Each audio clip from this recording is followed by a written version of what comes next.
Netflix today began streaming a controversial anti-Israel film made in Jordan, Farhad, depicting allegedly true atrocities committed by Israeli soldiers in cold blood against Palestinians during the 1948 War of Israel's independence, including the brutal execution of civilians, even a baby. Joining me with more is film critic and lecturer Ron Fogel.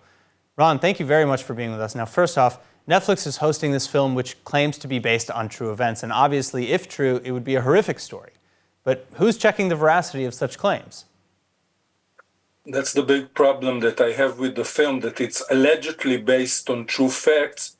But if you hear the film director, she says it's more of a hearsay.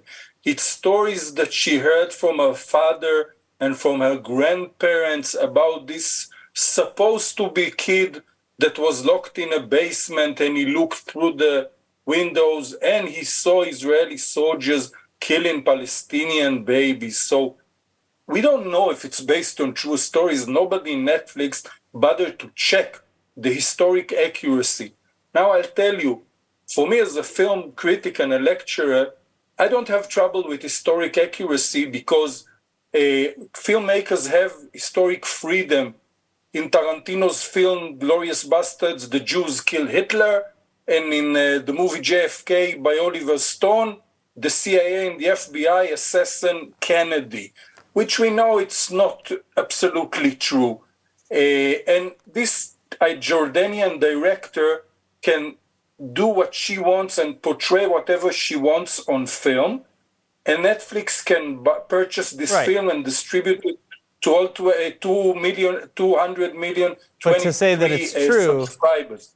But the problem is, when you try that it's a false narrative, and if you show it to so many people, it can hurt and damage our country. And that's why the outrage of people in Israel want to unsubscribe to Netflix. Right. I mean, so exactly. I mean, of course, and you mentioned Inglourious Basterds is a perfect example. Of course, filmmakers have every right to take artistic liberties with history, but if you pass it off as true is when you start to get into issues. And many Palestinian films have been made for propaganda in the past. Investigations showing that some 90% of the Palestinian-made films on Netflix alone are directed by ardent BDS supporters.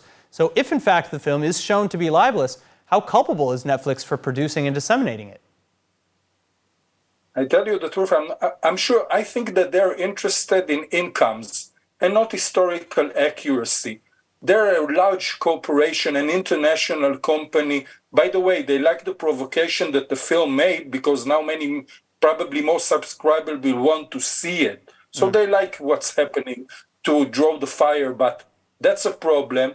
We in Israel can talk to Netflix, ask them to try to check these things when you have this problematic issue to show on the movie screen. Everybody in Israel doesn't have to watch. There is a problem. It was screened yesterday in a theater in Jaffa. When you try to screen it in places that get money from the government, that's an issue and that's a problem. Which reminds me, by the way, what happened in 2005 with the movie Paradise Now. Paradise Now was a Palestinian film that was nominated for the Oscars. It got in the 5 last movies that were nominated. And it was an ABC for a suicide bomber.